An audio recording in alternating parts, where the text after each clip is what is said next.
Puji Tuhan. Bersyukur kepada Tuhan kalau saat ini kita bersama-sama boleh beribadah, khususnya memperingati kenaikan Yesus ke surga. Semua hanya karena anugerahnya. Sebab Tuhan kita besar, Tuhan kita ajaib. Haleluya.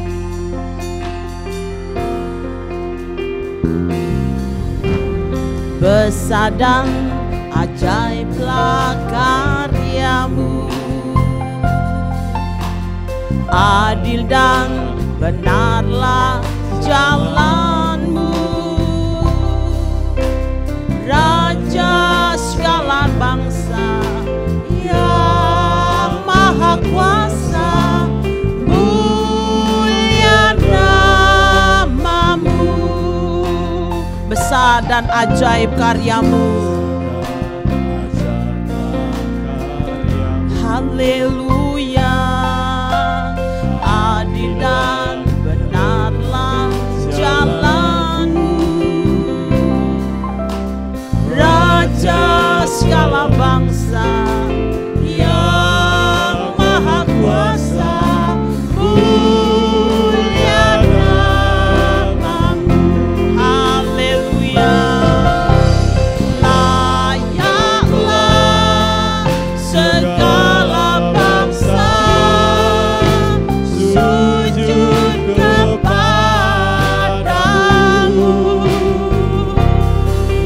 sebab Kau Allah yang kudus, layak disembah.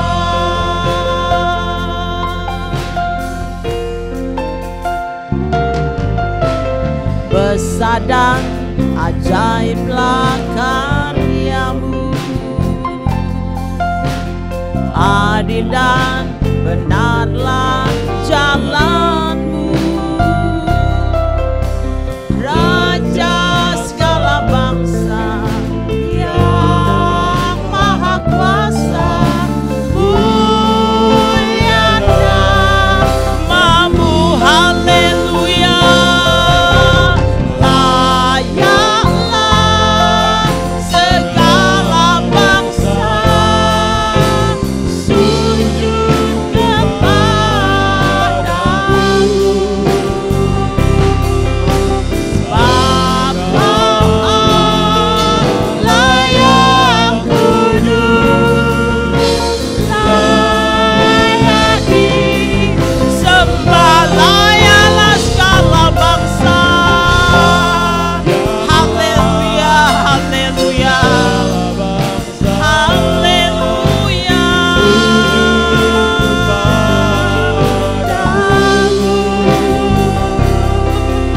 Sebab Kau Allah yang kudus, layak disembah.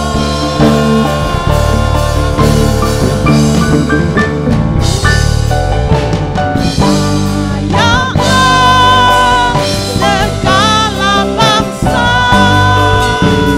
sujud kepadamu, sebab Kau Allah yang kudus, layak disembah. Sebab Kau Allah yang kudus, layak disembah. Sebab Kau Allah yang kudus, layak disembah.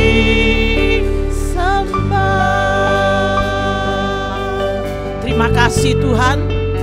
Sungguh Engkau adalah Tuhan kami yang besar dan ajaib. Dalam segala karyamu, dalam segala rencanamu, bahkan kasih-Mu Tuhan, besar dan ajaib bagi kami. Terima kasih Engkau ada di tengah-tengah kami dan siap memberkati ibadah kami. Dalam nama Yesus kami sudah berdoa dan mengucap syukur. Haleluya. Amin. Puji Tuhan, kita percaya bahwa Tuhan kita di dalam Yesus Kristus adalah Tuhan yang berkuasa, baik di bumi maupun di surga. Haleluya. Berkuasa di bumi dan di surga. Haleluya.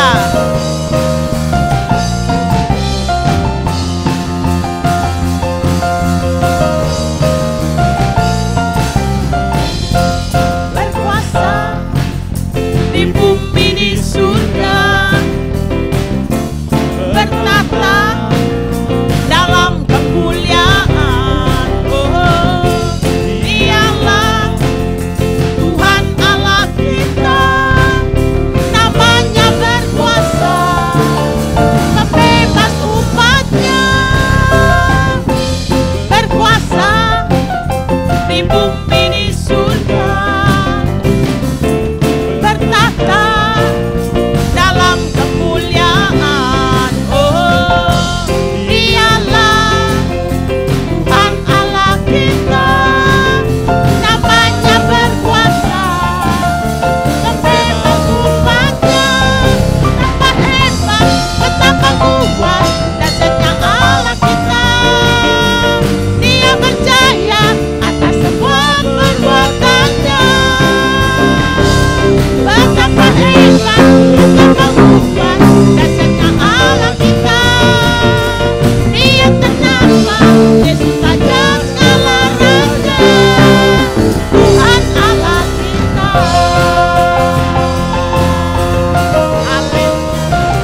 kita percaya Yesus hidup, dia bangkit dan naik ke surga.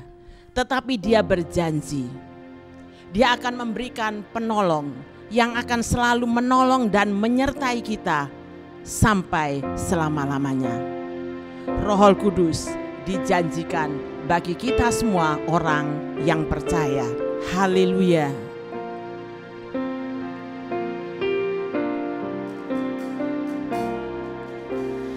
Yesus Tuhan ditinggikan atas segala alam,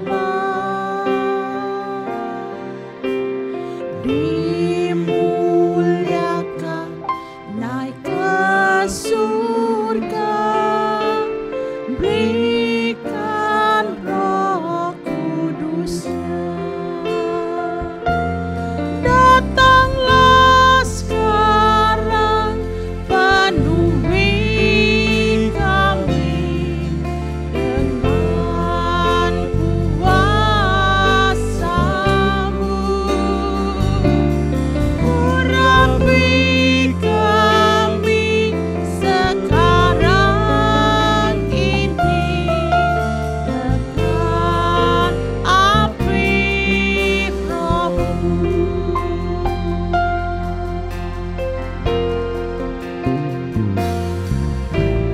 Yesus Tuhan ditinggikan atas segala alam, dimuliakan naik ke surga, berikan Roh Kudus-Nya. Yesus Tuhan ditinggikan atas segala alam, dimuliakan naik ke surga, berikan Roh Kudus-Nya. Haleluya.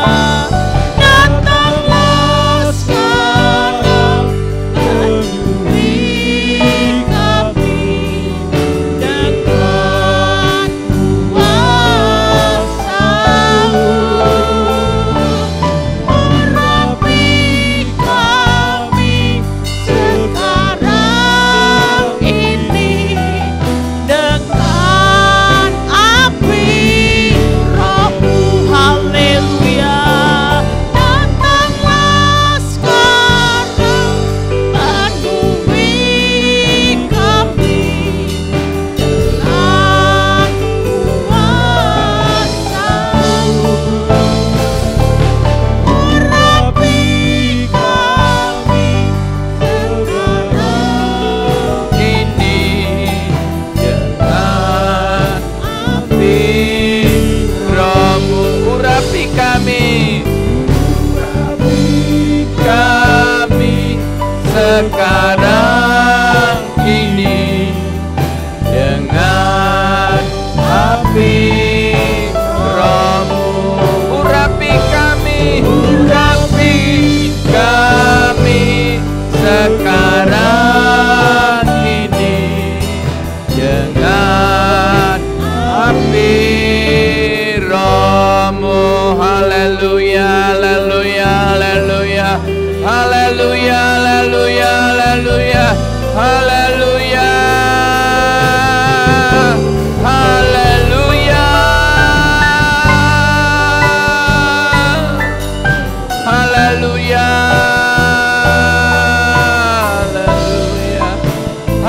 haleluya, haleluya,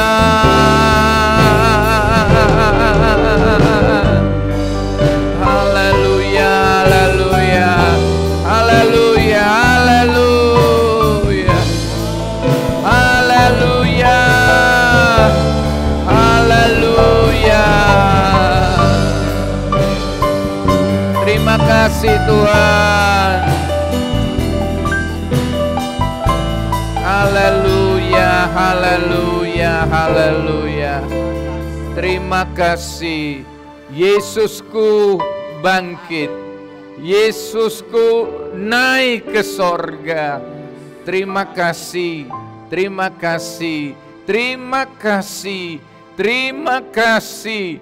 Kami tidak bertuhankan kepada Tuhan yang mati, tapi kami bertuhankan kepada Yesus yang hidup, yang bangkit. Bahkan Yesus yang datang dari surga setelah melakukan penyelamatan manusia di dunia.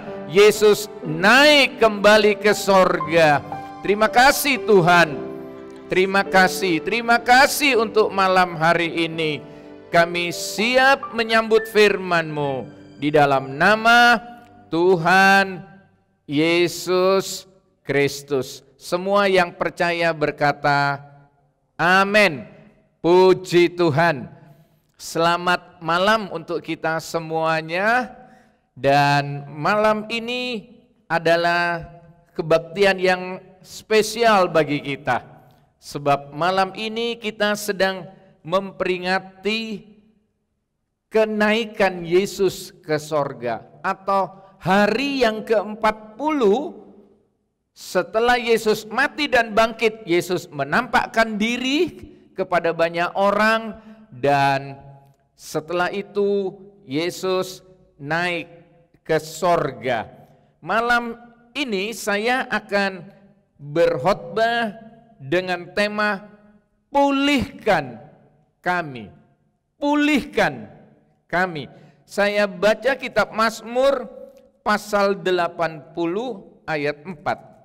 Mazmur 80 ayat 4. Saya baca untuk saudara semua. Ya Allah, pulihkanlah kami.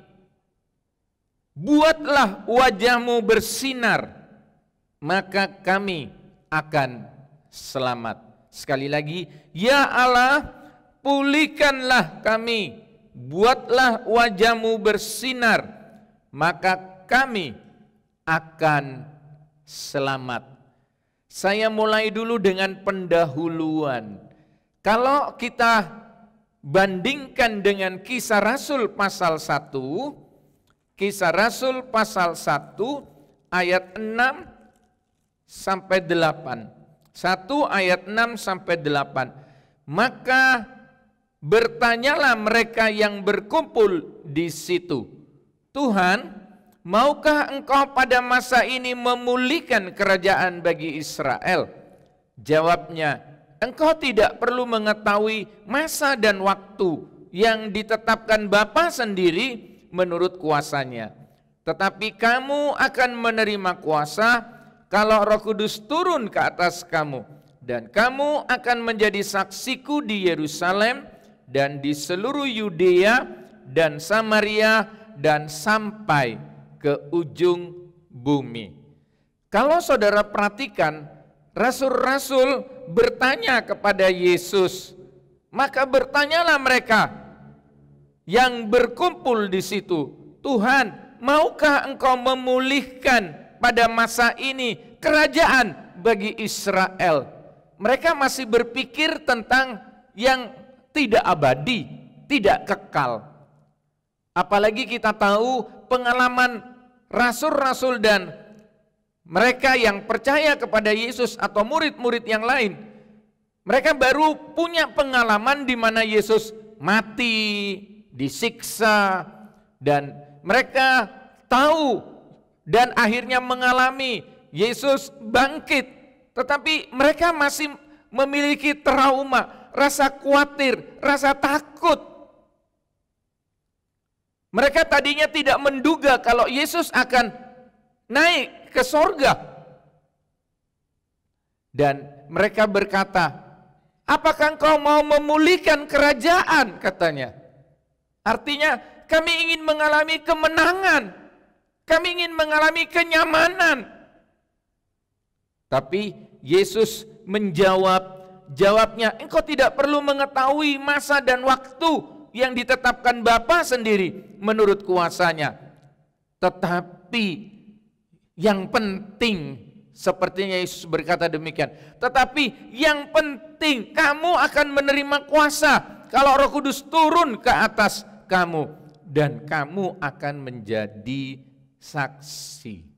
Jadi Yesus katakan, kamu tidak perlu pusing dengan pemulihan kerajaan dunia ini, tapi yang penting kamu itu akan menjadi saksi. Jadi kalau bisa disimpulkan, Yesus naik ke sorga, artinya gereja harus dipulihkan. Gereja harus dipulihkan. Umat-umat Tuhan pengikut Yesus harus dipulihkan. Untuk apa? Untuk sombong, untuk pamer? Bukan. Tapi agar mereka bisa jadi saksi, memenangkan jiwa-jiwa, agar menjadi saksi. Mereka tadinya masih takut, mereka tadinya masih trauma, mereka tadinya masih bertanya-tanya. Apalagi kalau kita perhatikan, setelah Yesus mengucapkan ini, Yesus naik ke sorga. Nah, kalau saudara perhatikan, coba saya baca ulang lagi, Mazmur 80 ayat 4. 80 ayat 4. Ya Allah, pulihkanlah kami, buatlah wajah-Mu bersinar, maka kami akan selamat. Umat dipulihkan, terus wajah Tuhan bersinar atas umatnya, umatnya menjadi terang, maka umatnya selamat. Dan bukan hanya umatnya yang selamat, dari ayat ini kita membaca, umatnya akan jadi kesaksian, umatnya akan menjadi sinar terang kepada dunia yang gelap ini. Dan banyak orang akan diselamatkan. Haleluya. Semua katakan amin. Luar biasa. Oke, sekarang kalau kita perhatikan, berbicara tentang pemulihan, artinya pemulihan itu kembali, keadaannya kembali baik kepada keadaan yang semula. Ya, pemulihan itu artinya keadaannya kembali baik kepada yang semula. Pulih. Ya. Kalau tadinya sehat, sakit, terus sembuh, sehat kembali. Nah, saudara-saudara, saya mau ambil contoh tentang proses pemulihan di dalam Injil Lukas pasal 15. Injil Lukas 15 ayat 11. Lukas 15 11 sampai 24. Saya tidak baca seluruh ayat ini sebab ayatnya panjang, tapi ini tentang kisah nyata di mana ada satu keluarga punya dua putra, sulung dan bungsu. Tapi yang bungsu menuntut haknya, hak warisnya, dan si bungsu ini berfoya-foya menghabiskan hak warisnya itu, kekayaan orang tuanya, dan akhirnya mereka melarat, atau si bungsu ini melarat, dan si bungsu ini terakhir bekerja menjaga babi. Dan ketika si bungsu ini sadar, si bungsu ini pulang ke rumah bapaknya. Nah, ini yang saya ambil contoh sebagai proses pemulihan. Artinya pemulihan hubungan bapak dengan si bungsu. Hubungan bapak dengan anak bungsunya yang menyakiti bapaknya. Ada pemulihan. Nah, yang menarik di sini saya mendapat 4 poin yang harus terjadi agar dapat mengalami pemulihan. Jadi kalau ingin gereja Tuhan mengalami pemulihan, umat-umat Tuhan mengalami pemulihan di semua aspek, khususnya pemulihan untuk menjadi terang, pemulihan untuk menjadi pemenang jiwa, untuk jadi saksi Kristus. Dan kalau kita perhatikan, poin yang pertama, saya baca Lukas pasal 15 ayat 17. Lukas 15 ayat 17. Lalu ia menyadari keadaannya. Katanya, betapa banyaknya orang upahan Bapakku yang berlimpah-limpah makanannya, tetapi aku di sini mati kelaparan. Ayat 19. Aku tidak layak lagi disebutkan anak Bapak, jadikanlah aku sebagai salah seorang upahan Bapak. Jadi yang pertama, supaya pemulihan itu terjadi bila ada kesadaran.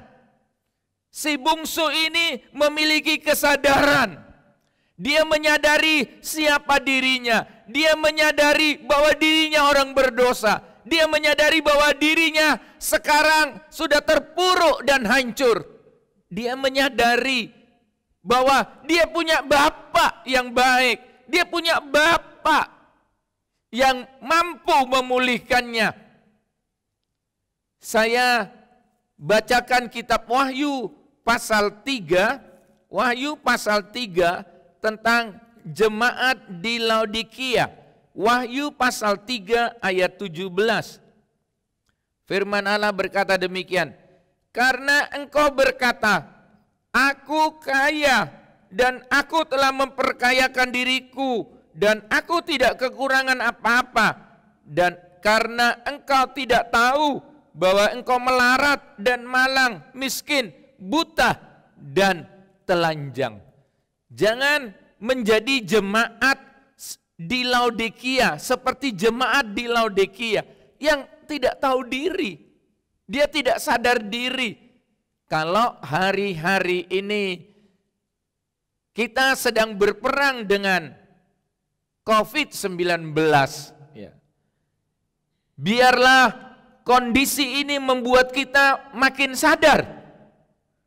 Tetapi fokus kita sekarang bukan kepada COVID-19 lagi. Seharusnya kita sudah lewat. Seharusnya kita pulih. Untuk itu, saudara-saudara, supaya kekristenan kita pulih. Lebih-lebih tekanan saya pada pulih, memenangkan jiwa, dipulihkan untuk jadi saksi Kristus. Bukan hanya dipulihkan untuk memperkaya diri sendiri seperti jemaat Laodikia. Bukan hanya dipulihkan hanya untuk memuaskan diri sendiri. Dipulihkan supaya kita mudah ke mall, supaya kita bisa berfoya-foya, supaya kita bisa menikmati kemewahan dan kekayaan dunia ini. Tapi kita melihat yang pertama, di mana ada kesadaran, di situ secepatnya akan datang pemulihan. Selama tidak mau sadar, selama tidak ada kesadaran, pemulihan itu akan semakin jauh dalam hidup kita. Tuhan izinkan apa saja terjadi di dunia ini supaya manusia makin sadar. Dan kalau kita perhatikan Lukas 23, Injil Lukas 23 ayat 40 sampai 41. Injil Lukas 23 ayat 40 sampai 41. Saya bacakan. Tetapi yang seorang menegur dia, katanya, tidakkah engkau takut juga tidak kepada Allah, sedang engkau menerima hukuman yang sama? Kita memang selayaknya dihukum, sebab kita menerima balasan yang setimpal dengan perbuatan kita. Tetapi orang ini tidak berbuat sesuatu yang salah. Ketika Yesus disalib, di kanan kirinya ada dua penjahat yang ikut dihukum dan disalib. Tadinya keduanya sama-sama mengolok Yesus. Tetapi yang satu, detik-detik terakhir, dia sadar. Dia bertobat. Dia mengakui bahwa dirinya orang berdosa. Dan dia mengakui bahwa Yesus ini tidak berdosa. Dan kalau saudara perhatikan di ayat ini, Yesus berkata, ya, aku berkata kepadamu, sesungguhnya hari ini juga engkau akan ada bersama-sama dengan aku di dalam Firdaus. Penjahat yang satu ini akhirnya selamat. Detik-detik terakhir dia meraih keselamatan itu. Dia menikmati keselamatan itu. Kesadaran. Saya berdoa supaya jemaat sahabat Allah GPDI Sumeneb dan jemaat GPDI Friend of God Ministry di Surabaya yang saya gembalakan memiliki kesadaran yang terus bertumbuh. Kita manusia yang tidak sempurna, dan kalau kita memiliki kesadaran, pemulihan akan terjadi. Amsal 14 ayat 12, kitab Amsal 14 ayat 12. Saya bacakan, ada jalan yang disangka orang lurus, tetapi ujungnya menuju maut. Jalan yang disangka lurus, tetapi berujung maut. Nah, tetapi kalau orang sedang berjalan ke jalan maut, tetapi dia sadar, dia akan selamat. Puji Tuhan. Yang kedua, coba kita lihat Injil Lukas pasal 15, perumpamaan tentang anak yang hilang. Ayat 18, Lukas 15 ayat 18. Aku akan bangkit, kata si bungsu tadi, aku akan bangkit dan pergi kepada Bapakku dan berkata kepadanya, Bapa, aku telah berdosa terhadap sorga dan terhadap Bapa. Ayat 18 dikatakan, aku akan bangkit dan pergi kepada Bapakku. Jadi ada action, ada tindakan. Ketika si bungsu ini sadar, orang berdosa, sudah tidak layak, dan dia sadar ada Bapak yang baik. Tetapi selama dia masih tinggal di tempat, tidak membuat tindakan, tidak ada action, tidak melakukan sesuatu. Nah, persis seperti ada ayat lain katakan, iman tanpa perbuatan pada hakikatnya itu mati. Nah, itu ada di dalam suratan Yakobus pasal 2 ayat 17. Suratan Yakobus pasal 2 ayat 17. Demikian juga halnya dengan iman. Jika iman itu tidak disertai perbuatan, maka iman itu pada hakikatnya adalah mati. Jadi iman itu harus bertindak. Ya. Jadi ketika saudara katakan saya percaya kepada Tuhan, saudara harus datang kepada Tuhan. Saudara harus taat kepada Tuhan. Dan saudara ikut kehendaknya. Apa saja yang harus kita lakukan. Dan itu artinya iman yang hidup. Ada action, ada tindakan. Misalnya Markus pasal 10, Injil Markus pasal 10, 46 sampai 52. Saya enggak baca ayat ini, Markus 10, 46, 52. Tentang Bartimius. Bartimius ini pengemis dan cacat buta. Tetapi ketika Yesus lewat di jalan itu, Bartimius berteriak, Yesus anak Daud, Yesus anak Daud, sembuhkan aku. Dia panggil Yesus dan dia terus memanggil dalam kondisi yang buta itu, yang sangat terbatas. Tetapi dia berusaha. Dan akhirnya Yesus mendengar jeritan Bartimius. Dan Yesus bertanya, apa yang engkau mau supaya aku lakukan kepadamu? Bartimius tidak minta uang. Bartimius tidak mengemis minta makanan, tapi justru Bartimius katakan, celikkan mataku. Jadi saudara-saudara, kalau saudara ingin mengalami pemulihan, yang kedua harus ada tindakan. Misalnya ekonomi saudara macet, dan saudara katakan, saya percaya Tuhan pasti tolong memulihkan ekonomi keluarga kami. Tapi saudara diam saja, saudara tidak berupaya, saudara tidak melakukan sesuatu, saudara tidak berpikir tentang sesuatu, tetapi saudara hanya percaya dan menyerah kepada nasib. Saudara tidak akan pernah mengalami pemulihan. Contoh berikutnya Sakius, Lukas pasal 19.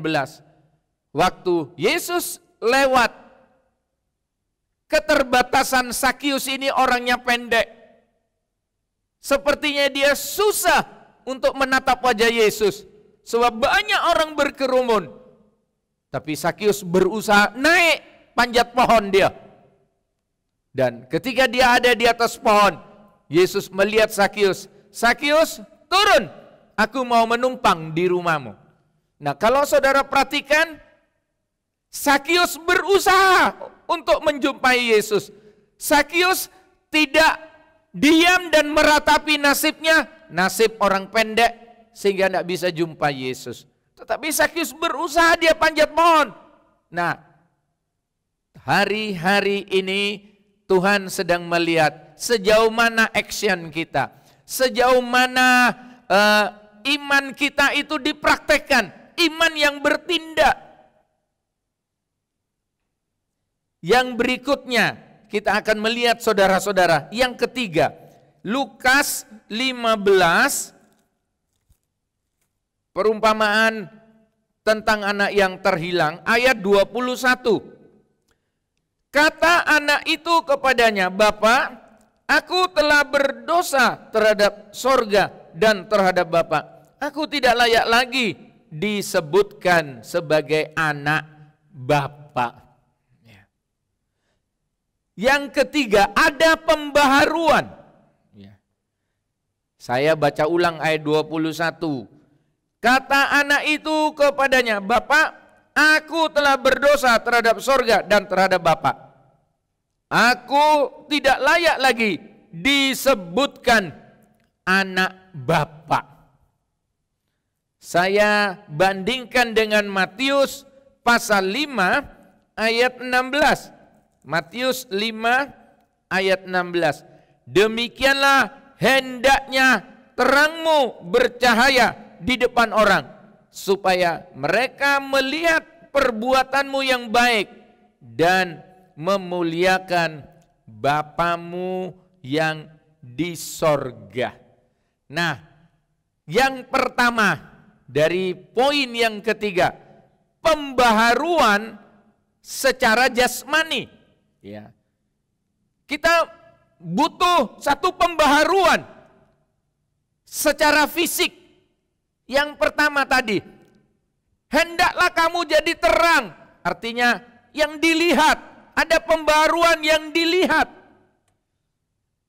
Kalau saudara hari-hari ini mengalami masalah dan saudara ingin pemulihan, atau kalau saudara sakit, saudara ingin sembuh, ingin pulih, saudara harus ada pembaharuan jasmani. Ada sesuatu yang bisa dilihat bahwa saudara ingin sembuh.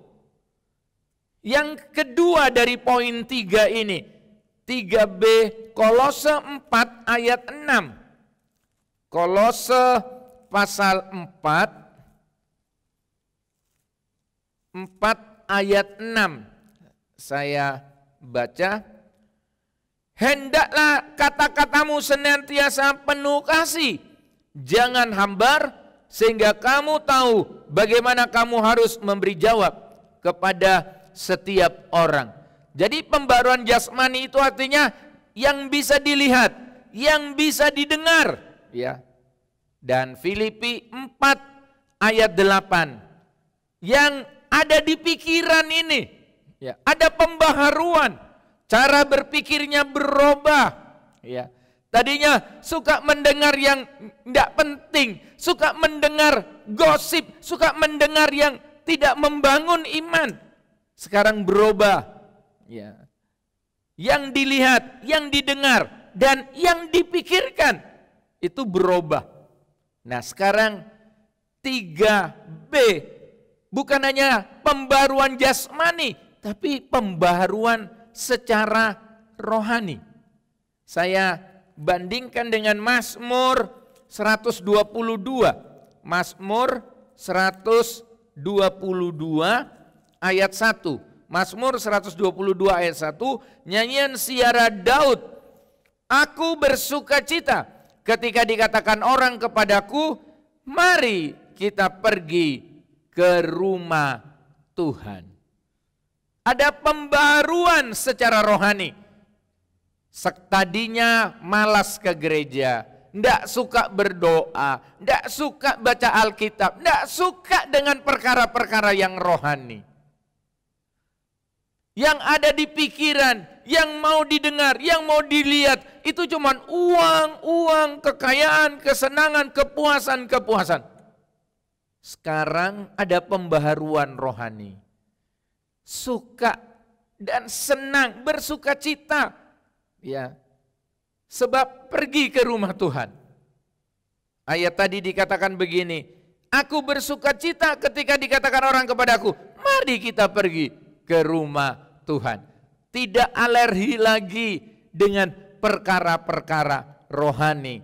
Matius pasal 9, Injil Matius pasal 9 ayat 17 dikatakan begini, 9 ayat 17. Begitu pula anggur yang baru tidak diisikan ke dalam kantong kulit yang tua. Karena jika demikian, kantong itu akan koyak sehingga anggur itu terbuang dan kantong itu pun hancur. Tetapi anggur yang baru disimpan orang dalam kantong yang baru pula. Dan dengan demikian terpeliharalah kedua-duanya. Jadi kita ganti anggur yang lama dan kita ganti dengan anggur yang baru. Hati dan pikiran kita, roh kita dipenuhi dengan sukacita yang dari Tuhan. Roh kita bangkit semangat. Roh kita ini merasa damai, sejahtera, penuh dengan ketenangan. Sebab ada anggur yang baru, anggur lama, anggur kekecewaan, anggur kesedihan. Anggur tak bersemangat diganti dengan anggur yang baru. Saya baca ulang lagi Mazmur pasal 80. Mazmur 80 biar ini menjadi doa kita semuanya. 80 ayat 4.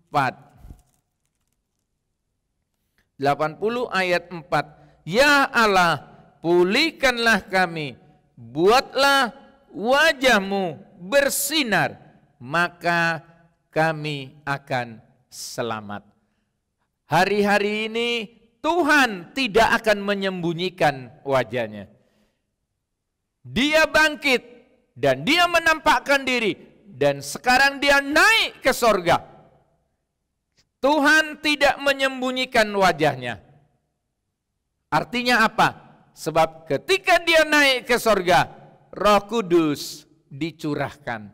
Alos Parakletos, penolong lain yang sama seperti Yesus, itu datang ke dunia. Roh Kudus dicurahkan. Supaya apa? Supaya wajah Tuhan bersinar atas umat-umatnya. Dan umat-umatnya akan selamat. Dan tidak cukup hanya umat-umatnya selamat, banyak orang diselamatkan. Artinya kesaksian umat-umat Tuhan hidup. Umat-umat Tuhan benar-benar bisa menjadi terang di dalam dunia yang gelap ini. Untuk itu biarlah kita berdoa agar Roh Kudus dicurahkan hari-hari ini. Mungkin kita kecewa, mungkin kita prihatin, mungkin kita trauma, mungkin kita katakan, di mana Tuhan? di hari-hari yang krisis ini. Sampai kapan semua ini akan terjadi? Tapi malam ini Allah menyiapkan pemulihan yang ajaib, bukan hanya dari virus corona ini, tapi Dia naik ke sorga supaya gereja dipulihkan. Dengan apa? Dengan Roh Kudus turun ke dunia. Dan hari-hari ini Roh Kudus bekerja. Biarlah kita memiliki sikap hati yang mau dipulihkan. Dan yang menarik, kita dipulihkan, tujuan utamanya itu sebenarnya supaya kita jadi saksi, supaya kita ini memenangkan jiwa-jiwa. Ya. Saudara-saudara yang dikasih oleh Tuhan, Tuhan menolong kita bersama. Dan supaya kita bisa dipulihkan, kita harus memiliki kesadaran. Supaya kita bisa dipulihkan, kita harus melakukan tindakan, ada action, bertindak, melakukan sesuatu.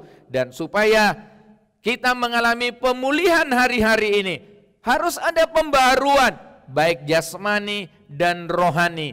Dan yang terakhir, supaya kita dipulihkan, kita harus ada yang dilepaskan. Nah, coba saudara lihat ayat 22 dari Lukas pasal 15. Lukas 15 ayat 22. Tetapi ayah itu berkata kepada hamba-hambanya, lekaslah, bawa kemari jubah yang terbaik, pakaikanlah itu kepadanya, dan kenakanlah cincin pada jarinya, dan sepatu pada kakinya. Jadi ada sesuatu yang dilepaskan, ya. Jadi ada sesuatu yang dilepaskan. Kalau saudara perhatikan, pakaian lama dibuang, anggur lama diganti dengan anggur yang baru. Ada sesuatu yang dilepaskan. Jadi yang keempat, ada sesuatu yang dilepaskan. Kebiasaan-kebiasaan lama, sikap sifat yang tidak baik yang selama ini kita suka melakukannya, kita mesti lepaskan supaya Tuhan pulihkan. Dan kalau ada pemulihan, kita akan jadi berkat. Wajah Tuhan tidak akan disembunyikan. Tuhan akan bersinar terang sebab Roh Kudus dicurahkan. Dan kalau wajah Tuhan bersinar, jemaat selamat, umat Tuhan selamat, dan kita membawa banyak orang juga selamat di dalam Yesus Kristus. Kita nyanyikan lagu Berikan Pada Kami.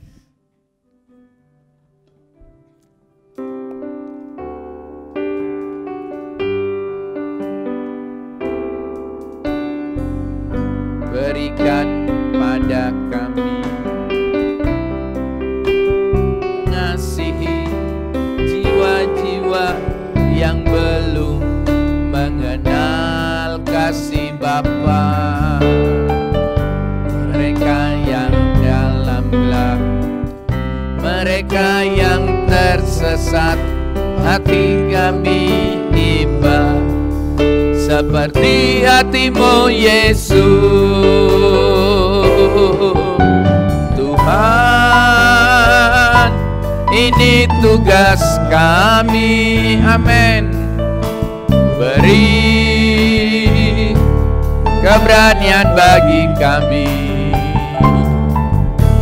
taruhlah roh yang rela melayani dan menyenangkan hati Tuhan, itu yang kuingini.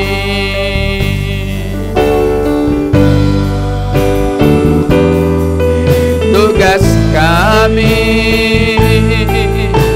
beri keberanian bagi kami,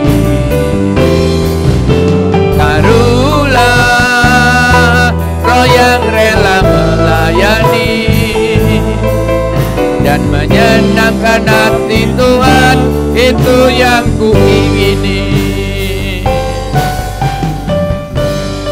Kan pada kami hati hati yang mengasihi jiwa-jiwa yang belum mengenal kasih Bapa.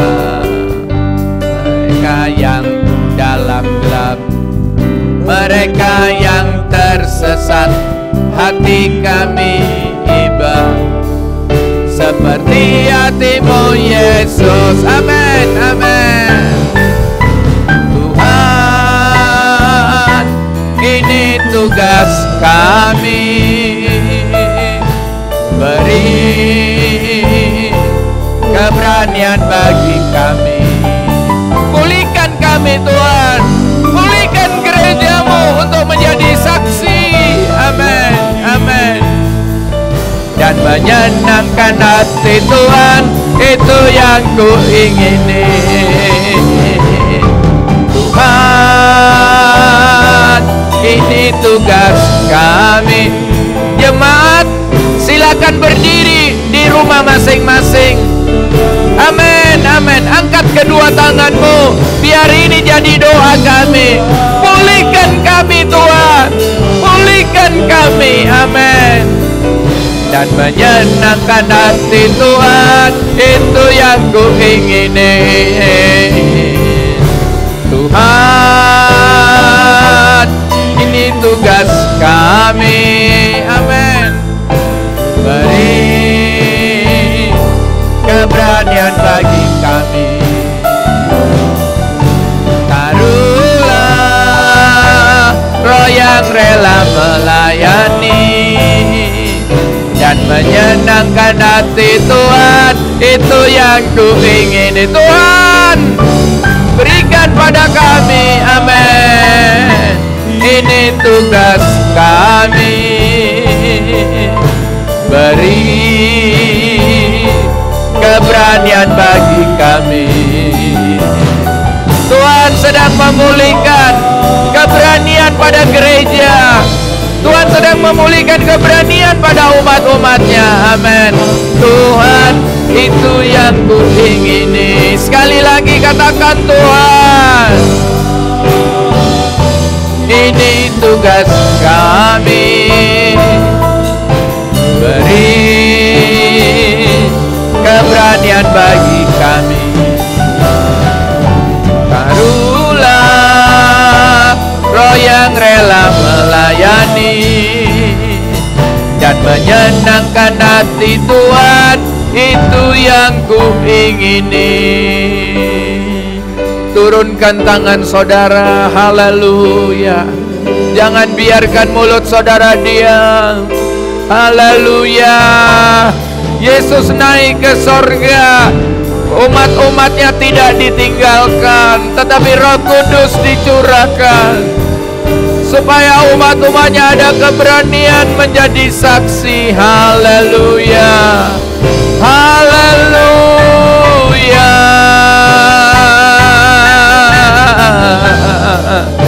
Yang Yesus pulihkan pada umat-umatnya supaya mereka memiliki keberanian menjadi saksi Kristus. Haleluya, haleluya, haleluya. Curahkan Roh-Mu, curahkan Roh-Mu, curahkan Roh-Mu. Haleluya. Pulihkan gerejamu, pulihkan kami Tuhan. Haleluya, haleluya,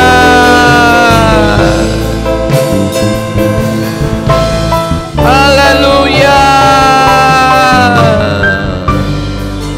Terima kasih Tuhan, terima kasih.